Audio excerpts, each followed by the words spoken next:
When you hear the word Mennonite, what's the first image that comes to mind? Yeah, I'm guessing it's probably a horse and buggy, right? But that's just one tiny piece of a much, much bigger and more complicated story. Today, we're going to pull back the curtain on this global community that's navigating faith, tradition, and all the pressures of our modern world. So, is this story really just about horse-drawn buggies and a simple life on the farm? I mean, sure, that's a huge part of their identity for some, but it is nowhere near the whole picture. The reality is, well, it's way more complex and honestly pretty surprising. So, to really get a handle on their world, we're going to look at 4 key things. First, their global reach, which is probably bigger than you think. Then we'll dive into this fascinating tension between their traditions and modern life. After that, we'll get to the heart of it all, the faith that holds them together. And finally, we'll ask what their legacy really means for the rest of us. Okay, first up, a global community. And I want to stress, this is not some small, isolated group we're talking about. This is a worldwide presence that grew from some really humble beginnings. You see, what started centuries ago as this tiny movement of devout farmers in Europe, well, it has absolutely blossomed into a global community of millions. Their whole history is really a story of moving, always searching for a place where they could live out their faith, no compromises. And that search for religious freedom? It has literally led them all over the map. You can find these thriving Mennonite communities not just in places like Canada, but also in Mexico, Bolivia, Paraguay, Belize, even Russia. And having this global footprint, well, that creates a really fascinating dynamic inside the community itself. Which brings us right to our second point, this idea of being caught between tradition and modernity. Because within this one global community, you've got 2 completely different worlds living right next to each other. And this right here, this is what I'm talking about. It just perfectly captures that contrast. On one side, you have families living almost exactly like they did 100 years ago. We're talking no electricity, no modern tech, horse-drawn buggies. But then, right alongside them, sometimes in the exact same colony, you've got folks who speak Spanish and English, go to universities, run modern companies, drive cars, and wear jeans. It's the same community, but 2 totally different ways of living day to day.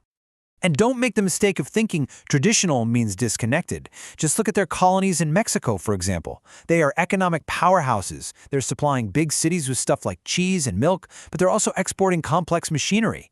And here's the kicker. Their reputation for being honest and reliable, that's one of their biggest business assets. They're not just getting by in the modern economy. In a lot of ways, they're thriving because of their principles.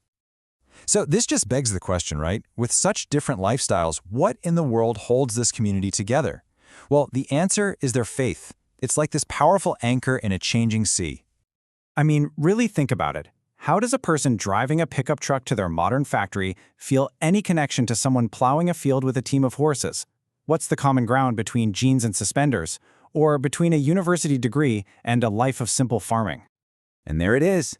It all comes down to their faith, the very same core beliefs that have carried them through centuries of moving from place to place through all kinds of hardship. This is the bedrock. It's the one thing that unites a farmer in a field with a business owner in the city. You can basically see their entire history through this one lens. It's this long, sometimes difficult journey of staying obedient to their beliefs, having the courage to just pack up and start over on new continents, and it's this constant, delicate dance between being in the world but not of the world. All right, so that brings us to our final section, their enduring legacy. So, beyond the farms and the businesses, what is the core idea that they have to offer a world that is changing faster than ever? And at the very center of their legacy is this incredibly profound understanding of peace.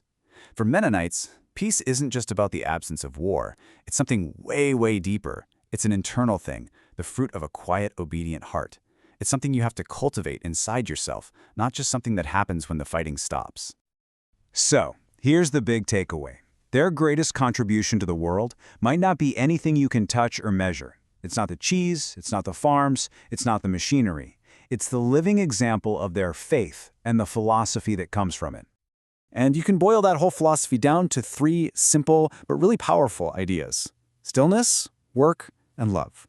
It's this belief that through a life of quiet reflection, doing meaningful work, and showing compassion to others, that's how you find your true path. It's a remarkably grounded and simple way to look at spirituality. And that leaves us with one final thought. In our incredibly noisy, fast-paced, and let's face it, often chaotic world, What can we learn from a philosophy that's rooted in stillness, work, and love? Maybe the most enduring legacy of the Mennonites isn't an answer at all, but a question for all of us to think about.